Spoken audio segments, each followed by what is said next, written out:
नाशिक ही railway line केल्याशिवाय आम्ही स्वस्त बसणार नाही, एवढा मात्र या ठिकाणी तुम्हाला सांगू इच्छितो। त्या पुणे नाशिक हायवेचं कोऑर्डिनेशन ज्यांनी केलं ते आमदार सत्यजित तांबे असतात। मला ती बातमी कळाली की त्या आंदोलनाच्या दरम्यान त्यांनी रस्ता रोखून आंदोलन करत असतात।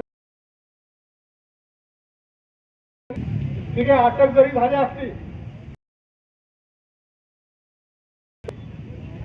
सत्यजित तांबे म्हणून आम्ही सर्वजण या आंदोलनामध्ये सहभागी घ्या।